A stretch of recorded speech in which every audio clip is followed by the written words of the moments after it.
Who said you could sit? I'm sorry. Everyone, such a clueless and embarrassing daughter-in-law. My mother-in-law, who had just tripped me by kicking my leg, was now acting all sweet and smiley to the relatives around her. People nearby offered their hands to help me up, but my mother-in-law stopped them. I gritted my teeth, holding on to my aching left leg. It's still slightly swollen, but that's the spot I fractured just a month ago. My mother-in-law was flaunting around the relatives, acting like she could treat me, her daughter-in-law, like a mere servant. But then someone appeared, and just like that, my mother-in-law's reputation crumbled. My name is Jennifer. I'm 24 this year, and I live with my husband. We both work full-time. I met my husband at a matchmaking event organized by a friend. Back then, I thought the idea of getting married was silly, and I was too shy to even consider dating someone.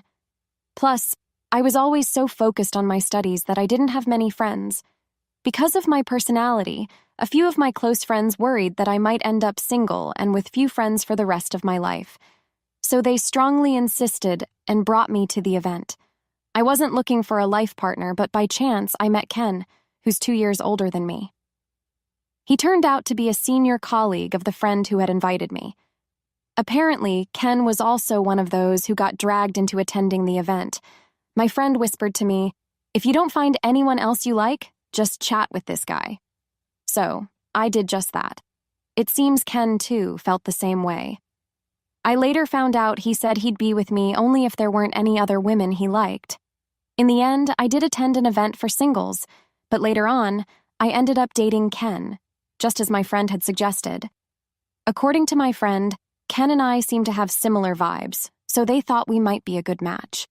And it turned out they were right. While we weren't exactly finishing each other's sentences, there were times I knew what Ken was thinking or trying to say, and it seemed he felt the same way about me. We had a comfortable, friendly relationship despite being a couple and eventually got married quite naturally. Up to this point, everything had been smooth, and I was surprised that someone like me, who isn't really good at socializing, got married. But then hell began. Ken's family home was about as far as taking a high-speed train from my hometown, say, like traveling from New York to Chicago. I moved in with my in-laws as soon as we got married. Now, living with in-laws might conjure up images of nasty mother-in-law drama for some. In my case, I thought Ken's parents might be as laid back as Ken himself. But the moment I stepped into their house, an older woman said to me, "You're Jennifer, what's with that messy hair?" Before I could say anything, another older woman said that to me, leaving me stunned. I realized she was Ken's mom because her crescent-shaped eyes, when she smiled, looked just like his. "It's a pleasure to meet you. I hope you like this." Trying to hide my unease, I handed over a gift box that was in a paper bag. Without reaching for it, my mother-in-law said, "I'm busy, so get ready and come to the kitchen right away. You can unpack later." And then she just disappeared into a room. My father-in-law, who had been silent the whole time, was the one who took the gift. However, he didn't make eye contact with me and mumbled something under his breath as he walked in a different direction from my mother-in-law. Meanwhile, Ken just went inside without a word of explanation or apology. I felt uneasy about the family dynamics I had glimpsed in that brief moment, but I didn't have time to hesitate as my mother-in-law had told me. I handed my luggage over to Ken and quickly headed for the kitchen.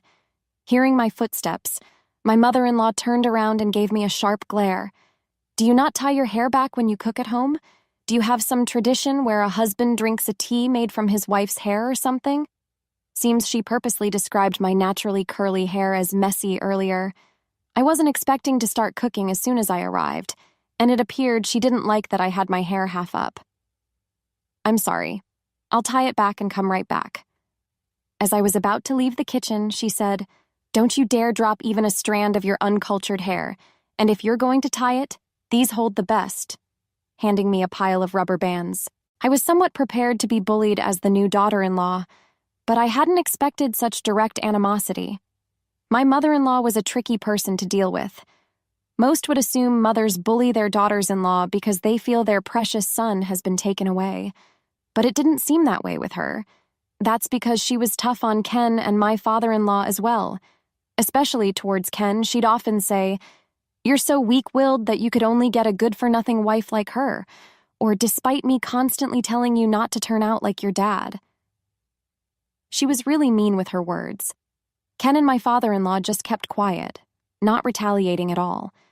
I decided that she must have some sort of condition where mother-in-law can't survive without making snide remarks.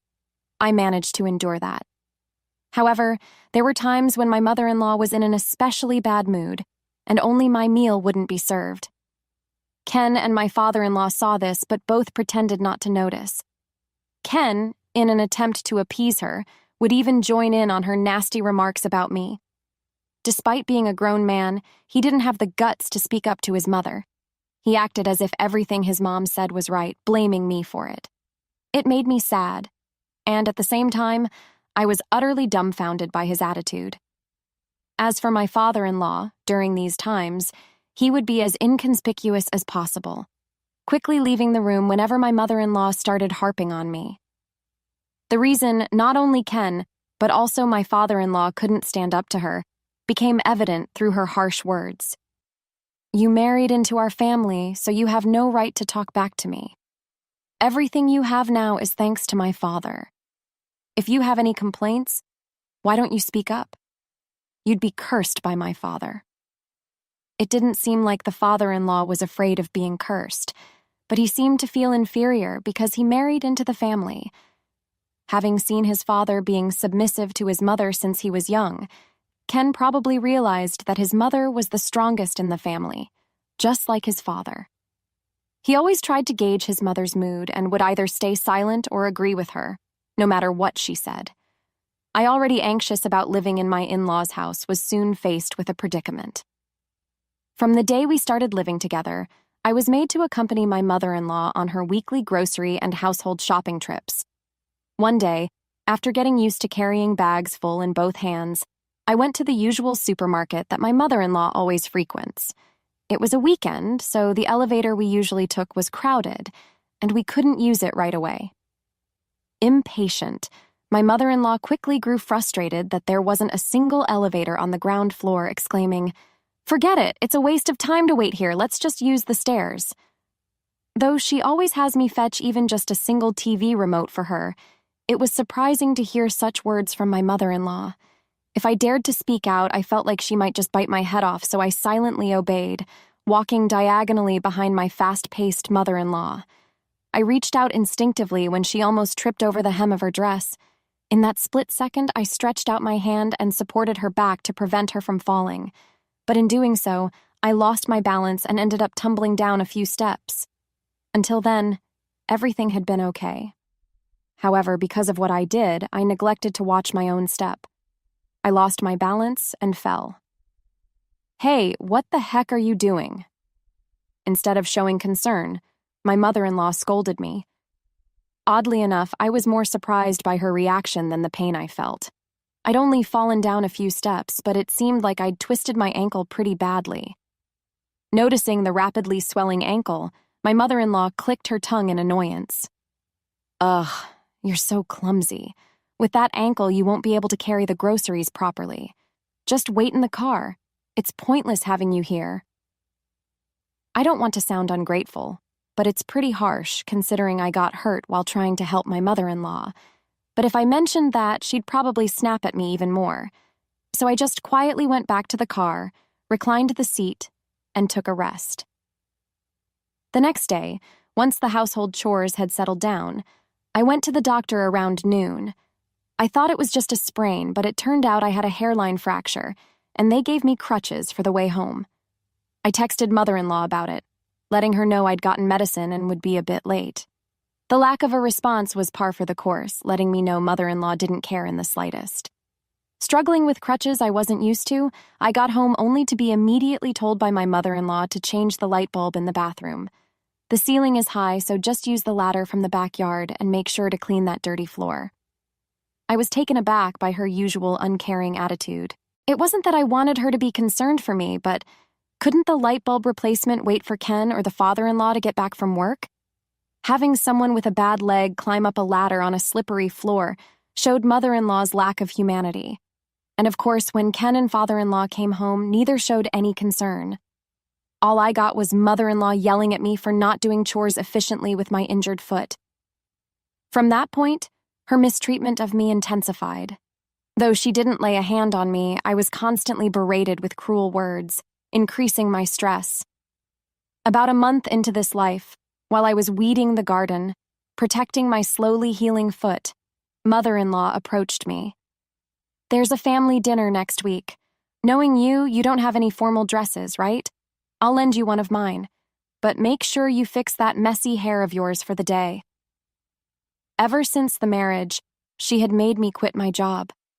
I had no money of my own, yet mother-in-law never stopped taking digs, even about the texture of my hair. Thanks to her, I was always forced to tie my hair up tightly, making me feel like I was aging even more. Ken said that family dinners are held about once every 3 months, and everyone who gathers there holds a high social status.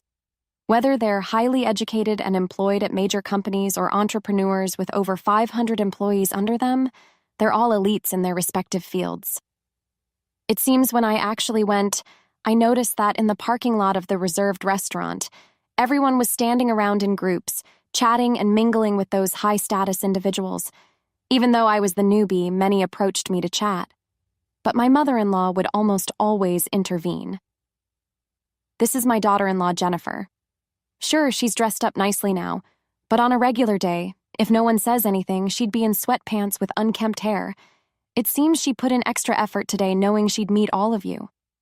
Honestly, it's a bit much, isn't it?" Despite the awkward smiles from others, my mother-in-law kept bad-mouthing me. Some kind person tried to divert the conversation, but my husband Ken either stayed silent or just nodded along to whatever his mom said. The mother-in-law sweet-talked everyone in a clawing tone and even handed out small gifts to each person. When we finally entered the restaurant, the seating arrangement seemed to be decided by some unspoken rules. I was about to take a seat following Ken, but my mother-in-law, who was talking with someone, darted over immediately. "What do you think you're doing? Sitting down as a daughter-in-law? Stand up." Incredibly, she kicked my injured left foot. Losing my balance, I fell hard to the ground, letting out a soft cry. Writhing in pain, I had just had the cast removed, so there was no protection, and I felt the pain directly. Looking down at me, the mother-in-law quickly said to the others, "I apologize for the scene. My lack of discipline has caused this embarrassing display. She should at least fake it better. Right after her own carelessness got her injured, she only knows how to play for sympathy." Mother-in-law may have been panicking inwardly at my fall. Spewing nonsense rapidly, a few nearby people offered to help me up, but she stopped them all. "It's all right. No need to be kind to a liar. I'll give her a piece of my mind, so don't you worry about it." Mother-in-law grabbed my arm, trying to force me up while swiftly taking her own seat. I was sitting on the cushion, being treated like a mere doll by my mother-in-law, and the glances from the surrounding people made me feel embarrassed and irritated. I took a deep breath, ready to express the feelings I'd been holding back. But suddenly, someone approached from behind, brushed past me, and touched the back of my mother-in-law. "Oh, big mother-in-law." The startled voice of my mother-in-law. Judging by her words, it must be my husband's grandmother. The woman was elegant in a pale-colored dress, but her tight-lipped expression gave off a cold vibe. "I heard you weren't coming today." "Well, I did say I might not be able to make it because I had plans, but I made a reservation just in case I could." "What? Shouldn't I have come?" "No, it's not like you shouldn't have come. I'm delighted." My mother-in-law suddenly looked timid and scared. The big mother-in-law told my father-in-law, "Go ahead and start," and led my mother-in-law to a corner of the room. When I tried to stand up, the big mother-in-law stopped me. "You've got that leg injury, right? It's not good to strain yourself. Just relax and sit next to Ken." Her commanding presence was undeniable, so I just complied. As the big mother-in-law was about to return to her seat, my mother-in-law, standing in the corner, spoke up. Big mother-in-law, what is it?" "You should just stand there. If you have something to say it from there." Without even looking back, the big mother-in-law sharply responded. "Why do I have to stand? I came because I wanted to dine with you.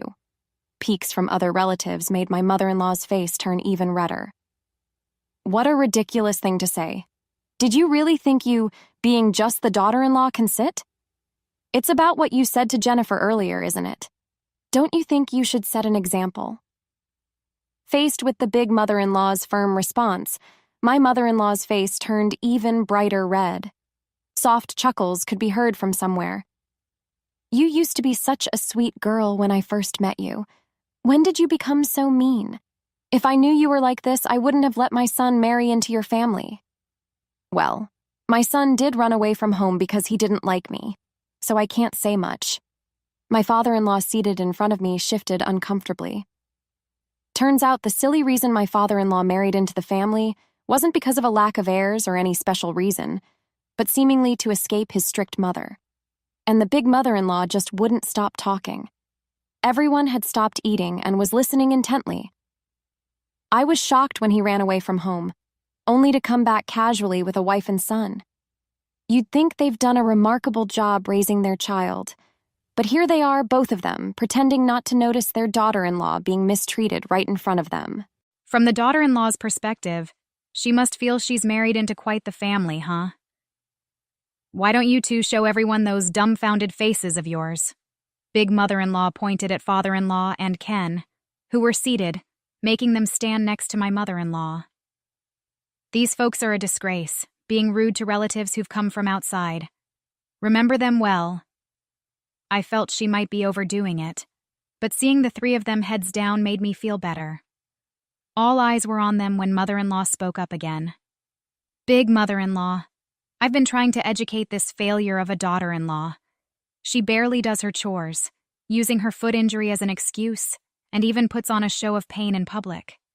My husband and son listen to me, but the daughter-in-law's defiance disrupts the household order. While accusing others of putting on a show, mother-in-law pretended to wipe tears with her sleeve, leaving me speechless. Big mother-in-law, who had been silent, sighed deeply and said, "Even if Jennifer were a worthless daughter-in-law, aren't you just as bad for kicking her in front of not only relatives but also guests? You oppress your husband and son and use violence against a daughter-in-law just because she doesn't obey. You're like a frog in a well, thinking it knows everything." Mother-in-law finally fell silent at big mother-in-law's stern, yet not overly emotional voice. The trio, including mother-in-law, stood in the corner for a good hour. In the end, big mother-in-law let them eat because it'd be a waste of food to leave it.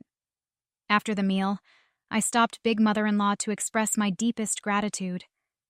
While she still had a stern look, she advised, "Don't hesitate to cut off anyone who treats you poorly." Yet her gaze seemed gentler than before. When I got home, my in-laws and Ken were already waiting at the front door. "I bet you haven't been able to clean the yard since you've been out all day. Please take care of weeding, trimming the bushes, watering the flowers, and sweeping the porch. Now, after that, we'd like a massage, so hurry back when you're done." Perhaps to vent the embarrassment caused by my big mother-in-law, my mother-in-law piled on more chores than usual. Father-in-law and Ken were silent, but their stares were clearly malicious. They blocked my way, not letting me step inside the house. So I sighed. "Oh, so you always get treated like this, huh?" Peeking out from behind me was big mother-in-law. Actually, big mother-in-law had asked me to come here. Seeing her, the three stiffened up even more. Noticing the large bags big mother-in-law was carrying, their expressions grew more tense. "Mom, you came all this way even though you're busy." For the first time in a while, father-in-law spoke up, only to be glared at by big mother-in-law. "You guys are the ones piling on unnecessary work, even though you know she's busy. From what I've seen, it seems like a little trouble wouldn't make you reflect on your actions." Big mother-in-law said this and handed one bag each to father-in-law and Ken. Yes, upset with their behavior at today's dinner, big mother-in-law had decided to move in for a while to discipline the three. During this time, she advised me to go back to my parents' house, and even said that if things didn't improve, it might be best to consider divorce. We're about to start a fun living together, I'm so excited that I ended up bringing a lot of stuff to make Jennifer turn her attention back to Ken, and for you too to remember the love you once had. I'm going to guide you wholeheartedly. The first time I saw Big Mother-in-law's smile, it seemed to have a mysterious charm that was both unsettling yet comforting. The next day, I contacted my parents and decided to take a short trip back to my childhood home. Ken tried to take advantage of this and snatched my phone, insisting he'd come with me. Before I could stop him, my dad shouted over the phone, "If you're the kind of man who stands by while my daughter is mistreated, she's better off without you. Don't show your face again." Ken ended up feeling down once again. After neglecting me for so long, I was stunned to see Ken shamelessly trying to lean on my parents. Whatever affection I had left for him vanished completely. Knowing full well how fiery his mother-in-law's temperament was, it seemed like Ken agreed to live with her because he was scared of refusing. He put me in the firing line, hoping to escape her wrath. Father-in-law probably has a similar nature. He too would remain silent even when Ken was being chastised. I hope from now on all three will be educated by the much scarier Big Mother-in-law and become more decent human beings. However, ever since then, while I've been relaxing at my childhood home, I receive calls almost daily. Most of the time, it's mother-in-law, but occasionally it's father-in-law or Ken. "Can you ask Big Mother-in-law to leave?" In short, he says this over and over again without hesitation. With me gone, all three are being thoroughly trained in household chores by Big Mother-in-law, and they tell me they're sore all over every day. On top of the physical exhaustion, they can't take out their frustrations on a daughter-in-law, so the atmosphere at home is constantly tense.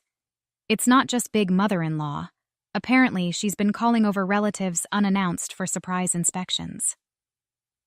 The three of them are made to entertain the guests, spending their days in a state of constant tension.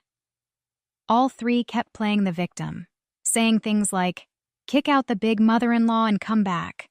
Why are we going through this?" So, I declared our divorce over the phone.